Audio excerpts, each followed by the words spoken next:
ਨਮਸਕਾਰ ਤੇ ਸਤਿ ਸ਼੍ਰੀ ਅਕਾਲ। ਤੁਸੀਂ ਦੇਖ ਰਹੇ ਹੋ ਜੀ ਪੰਜਾਬ ਹਰਿਆਣਾ ਹਿਮਾਚਲ ਤੇ ਮੈਂ ਤੁਹਾਡੇ ਨਾਲ ਪੁਸ਼ਪਾ ਮੌਰਿਆ। ਅੱਜ ਅਸੀਂ ਗੱਲ ਕਰਾਂਗੇ ਇੱਕ ਖਾਸ ਗੈਸਟ ਦੇ ਨਾਲ। ਤੁਸੀਂ ਕਦੇ ਸਟੇਸ਼ਨ ਤੇ ਜਾਂਦੇ ਹੋ ਤੇ ਉੱਥੇ ਜਾ ਕੇ ਤੁਹਾਡੇ ਕੰਨਾਂ ਦੇ ਵਿੱਚ ਇੱਕ ਅਨਾਉਂਸਮੈਂਟ ਬਾਰ-ਬਾਰ ਗੂੰਜਦੀ ਰਹਿੰਦੀ ਹੈ, ਕਿਰਪਾ ਧਿਆਨ ਦਿਓ ਟ੍ਰੇਨ ਕਿੰਨੇ ਵਜੇ ਆਉਣੀ ਹੈ। ਤੇ ਕੀ ਤੁਸੀਂ ਕਦੇ ਸੋਚਿਆ ਹੈ ਕਿ ਉਹ ਆਵਾਜ਼ ਦੇ ਪਿੱਛੇ ਕੌਣ ਹੁੰਦਾ ਹੈ ਜਾਂ ਫਿਰ ਆਵਾਜ਼ ਦੀ ਕਿਵੇਂ ਇਹ ਕਾਪੀ ਕੀਤੀ ਜਾ ਸਕਦੀ ਹੈ, ਆਵਾਜ਼ ਕਿਵੇਂ ਕੱਢੀ ਜਾ ਸਕਦੀ ਹੈ। ਤੇ ਤੁਹਾਡੇ ਬੱਚੇ ਜਦੋਂ ਕਾਰਟੂਨਸ ਦੇਖਦੇ ਨੇ ਤੇ ਤੁਸੀਂ ਇਹ ਵੀ ਦੇਖਿਆ ਹੋਗਾ ਕਿ ਬੱਚਿਆਂ ਦੇ ਚਿਹਰੇ ਤੇ ਕਿੰਨੀ ਵਧੀਆ ਮੁਸਕਾਨ ਆ ਜਾਂਦੀ। ਤੁਸੀਂ ਸੋਚਿਆ ਹੈ ਕਿ ਉਸ ਕਾਰਟੂਨ ਦੇ ਪਿੱਛੇ ਆਵਾਜ਼ ਕਿਸ ਦੀ ਹੁੰਦੀ ਹੈ। ਅੱਜ ਇੱਕ ਖਾਸ ਗੈਸਟ ਸਾਡੇ ਨਾਲ ਨੇ ਜੋ ਕਿ ਇਹੀ ਦਿਖਾਉਂਦੇ ਨੇ ਕਿ ਆਵਾਜ਼ ਇਹ ਜਿਹੜੀ ਕਾਰਟੂਨ ਦੀ ਹੈ ਉਹ ਕਿਵੇਂ ਤੁਹਾਡੇ ਸਾਹਮਣੇ ਆਉਂਦੀ ਹੈ। ਤਾਂ ਸਾਡੇ ਨਾਲ ਨੇ ਸਾਡੇ ਖਾਸ ਗੈਸਟ ਨਿਸ਼ਾ ਸ਼ਰਮਾ, ਉਹਨਾਂ ਦੇ ਨਾਲ ਖਾਸ ਗੱਲਬਾਤ ਕਰਾਂਗੇ। ਵੈਲਕਮ ਮੈਮ, ਤੁਸੀਂ ਵੈਲਕਮ ਟੂ ਜੀ ਪੰਜਾਬ ਹਰਿਆਣਾ ਹਿਮਾਚਲ ਤੇ। ਮੈਮ ਸਭ ਤੋਂ ਪਹਿਲਾਂ ਤਾਂ ਤੁਹਾਡੀ ਇਹ ਆਰਟਿਸਟ ਦੀ ਸ਼ੁਰੂਆਤ ਤੁਸੀਂ ਕਿਵੇਂ ਕੀਤੀ ਤੇ ਤੁਸੀਂ ਕਿਹੜੀ ਆਵਾਜ਼ ਹੈ ਜਿਹੜੀ ਮਿਮਿਕਰੀ ਕਰ ਲੈਂਦੇ ਹੋ ਤੇ ਦਰਸ਼ਕਾਂ ਨੂੰ ਇੱਕ ਵਾਰ एक्टिंग मैं बेसिकली हरियाणा से हूँ, तो मैं हिंदी और हरियाणवी बोलना चाहूँगी, सॉरी। कोई बात नहीं। I tried my self.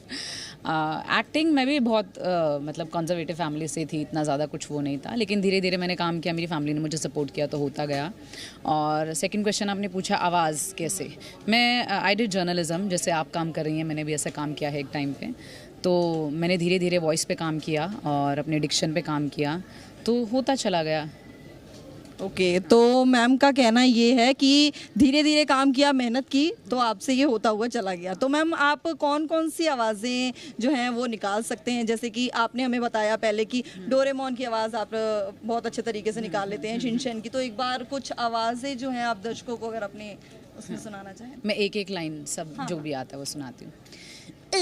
Hello दोस्तों, मेरा नाम है शिनचैन नोहारा, दोस्तों का दोस्त, दुश्मनों का दुश्मन। नोबिता।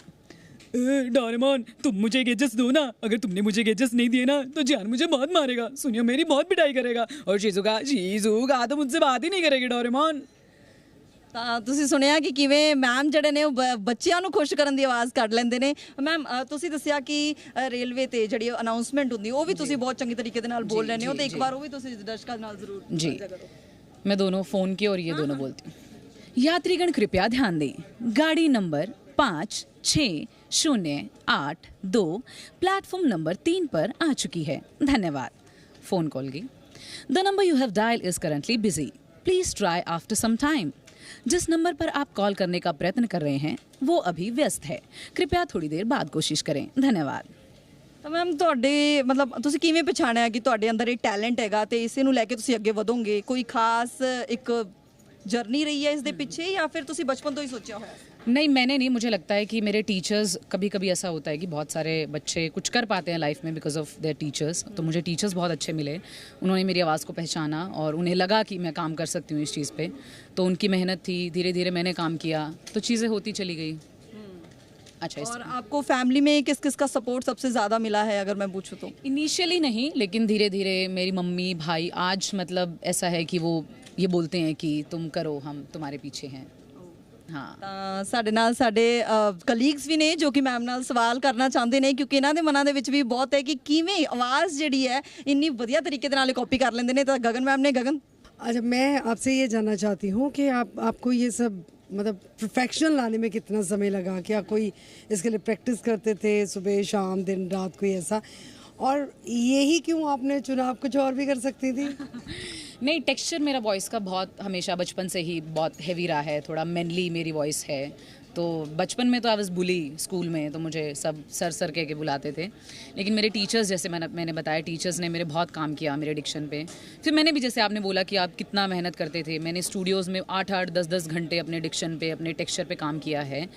तो मेहनत है, ऐसी बात नहीं है कि आवाज़ ऐसी हो गई है तो बहुत इजीली बोल पा रहे हैं, मेहनत की है, लेकिन मैंने मेहनत बहुत फ़न में की। कभी भी मुझे ये नहीं लगा कि मैं मेहनत कर रही हूँ इस चीज़ पे, मुझे लगा कि मैं मज़े ले रही हूँ, कुछ काम कर रही हूँ जिससे मुझे पैसा भी आ रहा है और मुझे नाम भी मिल रहा है। तो हाँ, मेहनत ज़रूर की, लेकिन अच्छा करना क्या लाइफ में? यही करना है, कुछ और भी है?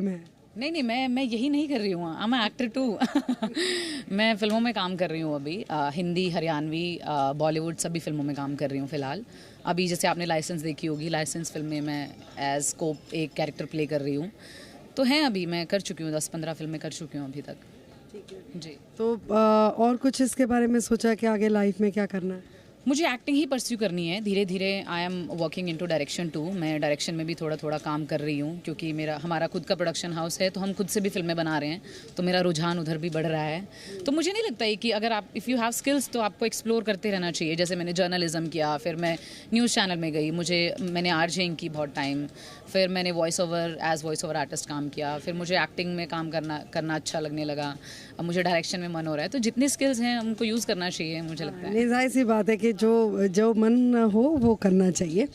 तो आप अपने बारे में कुछ और बताएं, और कुछ कि कैसे आप पूरा दिन कैसे निकालती हैं, और कितना टाइम अभी प्रैक्टिस अभी भी करती रहती हैं ये आवाज़ें निकालने के लिए, या अब आपको लगता है कि नहीं अब तो मैं इतनी परफेक्ट हो गई हूँ तो किसी की भी आवाज़ निकल। नहीं, मुझे नहीं लगता कि कभी भी ये परफेक्शन ख़त्म हो सकती है। हालांकि वॉइस पे मैं इतना ज़्यादा ध्यान नहीं दे पा रही हूँ अभी, क्योंकि मैं एक्टिंग की तरफ थोड़ा ज़्यादा प्रोजेक्ट्स कर रही हूँ अभी।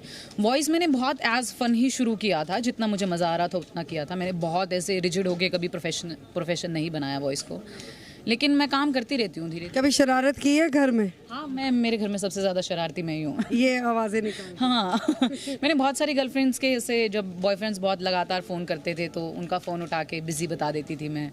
तो बहुत वो समझने में उनको बहुत देर लग जाती थी कि फ़ोन उठा भी लिया और बिज़ी भी बता रहे हैं, ऐसे कैसे हो सकता है। अच्छा, डोरेमोन और किस किस की आवाज़ें आप निकाल सकती हैं? 5-6 आवाज़ें निकाल के बताइए ज़रा। हाँ, अभी 2 तो आपने सुना दिए ना? जी, नहीं, मैं सारे सुना दी, मैं दोबारा से सुना देती हूँ। हेलो दोस्तों, मेरा नाम है शिनचैन नोहारा और आज मैं आया हूँ इस सुंदर सी औरत से मिलने। ये बहुत सुंदर है। हाय। ये किसकी आवाज़ थी? ये शिनचैन। ओके, और नेक्स्ट आवाज़ किसकी है? डोरेमोन कर सकती हूँ मैं, सॉरी नोबिता। हाँ, पर मैं बहुत ज़्यादा प्रैक्टिस नहीं कर रही हूँ इन चीज़ों को, लेकिन फिर भी आप कहेंगे तो ज़रूर करेंगे। ज़रूर। डोरेमोन तुम मुझे गैजेट्स दो ना। अगर तुमने मुझे गैजेट्स नहीं दिए ना तो जान मुझे बहुत मारेगा और सुनिए मेरी बहुत पिटाई करेगा। यात्रीगण कृपया ध्यान दें, गाड़ी नंबर 8705 प्लेटफॉर्म नंबर 2 पर आ रही है। धन्यवाद। ਤਾਂ ਇਹ ਸੀਗੇ, ਦੇਖ ਰਹੇ ਹੋ ਤੁਸੀਂ ਕਿੰਨੀ ਵਧੀਆ ਆਵਾਜ਼ ਕੱਢ ਲੈਂਦੇ ਨੇ। ਮੈਮ, ਇੱਕ ਸਵਾਲ ਮੇਰਾ ਤੁਹਾਡੇ ਨਾਲ ਇਹ ਹੈ ਕਿ ਤੁਸੀਂ ਜਿੰਮੀ ਸ਼ੇਰਗਿੱਲ ਨਾਲ ਮੂਵੀ ਕੀਤੀ ਹੈ ਤੇ ਉਹਨਾਂ ਬਾਰੇ ਤੁਹਾਡਾ ਐਕਸਪੀਰੀਅੰਸ ਕਿਵੇਂ ਰਿਹਾ? ਕੀ ਤੁਸੀਂ ਉਸ ਦੇ ਵਿੱਚ ਮੇਨ ਕਿਰਦਾਰ ਨਿਭਾਇਆ ਸੀ? मैं उस प्रोजेक्ट से बहुत क्लोज़ हूँ, क्योंकि वो मेरा पहला प्रोजेक्ट था व्हेन आई वाज 17 और 18 उस टाइम पे। तो मेरे लिए पहला ही प्रोजेक्ट बहुत एक बड़े प्रोडक्शन के साथ, बड़े आर्टिस्ट के साथ हुआ, और एक्सपीरियंस मैं कहूँगी कि मुझे वैसा एक्सपीरियंस अभी तक दोबारा नहीं मिला है। आई एम श्योर ज़रूर जल्दी बहुत मिलेगा, क्योंकि हरियाणा बहुत पीक पे है अभी। हरियाणवी सिनेमा बहुत अच्छा काम कर रहा है धीरे धीरे। तो वो एक्सपीरियंस बहुत अच्छा था मेरे लिए। पहला था एक बड़ा प्रोडक्शन हाउस के साथ काम करना, जिमी शेरगिल सर के साथ काम करना। उनको हमेशा हमने टीवी पर डांस करते हुए और एक्टिंग करते हुए देखा है, तो मैं फील लेती हूँ, मैं हर सेट पे फील लेती हूँ। तो पंजाबी आर्टिस्ट की कोई आवाज़ अगर आप निकाल पाए, ऐसा कुछ है? नहीं, मैं ऐसे किसी पर्सन की नहीं निकाल पाती। ओके। कार्टून्स और प्रोफेशनली जितना काम किया है, कमर्शियली ज़्यादा करती हूँ, वैसे नहीं। तो अगर आपको कभी पंजाबी मूवीज में काम करने का मौका मिला तो फिर क्या रिएक्शन रहेगा आपका? आप करेंगी काम? बिल्कुल करूँगी। लैंग्वेज पे काम करेंगी? हाँ, मैंने जैसे बताया ना, मैंने शिखावटी राजस्थानी फिल्म भी की है। तो मैं हरियाणा से हूँ, मैं I can speak in Hindi, English, Rajasthani और पंजाबी। कुछ काम मिला तो ज़रूर, पंजाबी भी क्यों नहीं, आई वुड लव टू। अभी हमारे कलीग 1-2 और हैं जो इनसे सवाल करना चाहते हैं, तो परविंदर है हमारे साथ, उनसे पूछ लेते हैं कि क्या कुछ सवाल है उनके। Thank you Pushpa. कैसे आप? मैं बहुत बढ़िया, आप कैसे हो? मैं भी बढ़िया। तो सबसे पहले हम बात करेंगे कि जैसे कि आप वॉइस आर्टिस्ट हैं, जहाँ हम कह सकते हैं आप डबिंग करती हैं, मॉड्यूलेशन करती हैं, जो भी करती हैं, तो इसमें क्लैरिटी, प्रोनाउंसिएशन, ये कितनी ज़रूरी है? मुझे लगता है यही ज़रूरी है, क्योंकि हम और हरियाणा वालों को थोड़ा ज़्यादा प्रॉब्लम होती है। स, श, ज, हमें नुक्ता नहीं पता होते हैं, हमें टोन क्या होती है, मॉड्यूलेशंस क्या होती है, ये नहीं पता होती है। But if you are working in मतलब दिस फील्ड, मीडिया फील्ड और acting field, so you have to work on it. और मैं भी हरियाणा से हूँ, मेरा भी बहुत इशू होता था, डिक्शन का बहुत प्रॉब्लम होता था। लेकिन धीरे धीरे, जैसे मैंने बताया, मैंने मेहनत की, मेरे टीचर्स ने मेहनत की, तो धीरे धीरे होती चली गई। लेकिन मुझे नहीं लगता कि कोई भी मीडिया फील्ड से रिलेटेड, वो चाहे एक्टिंग फील्ड हो, जर्नलिज्म फील्ड हो, मुझे नहीं लगता कि डिक्शन और शब्दावली के बिना आप कुछ भी कर पाओगे। नहीं, मुझे लगता है कि पंजाबी में भी शायद प्रॉब्लम होगी, आप ऐसा मत समझिए। ठीक है, तो मैं अगर आपसे पूछूं कि अगर आपको एकदम से कोई बोले कि 10 मिनट में आपको कोई नई आवाज़ बनानी है, तो आप क्या करेंगे? मैं कोई कार्टून की बना सकती हूँ मैं। अच्छा, आपने कोई अदर प्रोजेक्ट पे काम नहीं किया, जैसे कि मान लो अगर हॉरर कोई निकालनी हो आवाज़? हाँ, हॉरर मैंने एक्ट भी किया ना, जैसे मैंने जो शिखावटी फिल्म बताई मैंने, उसमें मेरा मतलब कुछ ऐसा ही स्टोरी है वो, जिसमें किसी और की आत्मा उसके अंदर आ जाती है। प्लीज़ आप एक बार हमारे दर्शकों को। ना जान दूं, इन्हें ना छोड़ूं।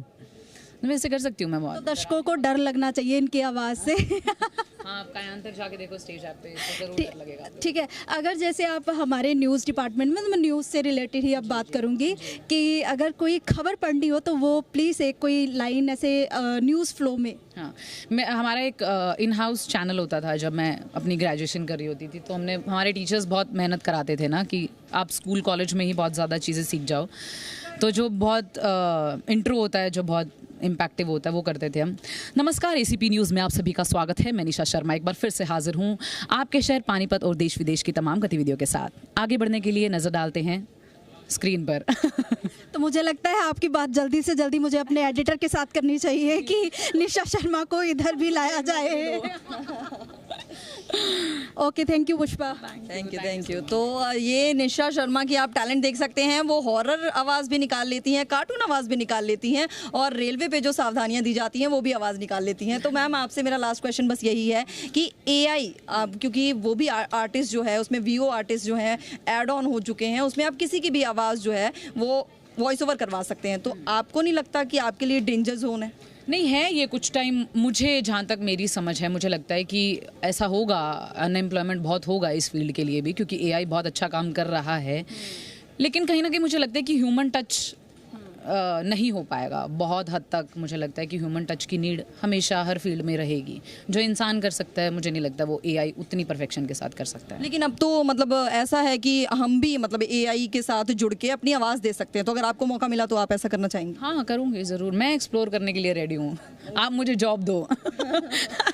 तो एआई के लिए भी आप काम करना चाहेंगी, आपका कहना है? मैं बिल्कुल करूँगी। तो निशा शर्मा का ये भी कहना है कि आगे जो मॉडर्न टेक्नोलॉजी है उसके साथ भी जुड़ना चाहेंगी, और लेकिन उनका ये भी कहना है कि human touch voice over artist के लिए और वॉइस के लिए बहुत ज़्यादा ज़रूरी होता है। तो आज की खास मेहमान के साथ हमारी बातचीत रही। आपको ये शो कैसा लगा हमें कमेंट करके ज़रूर बताइएगा। Thank you so much.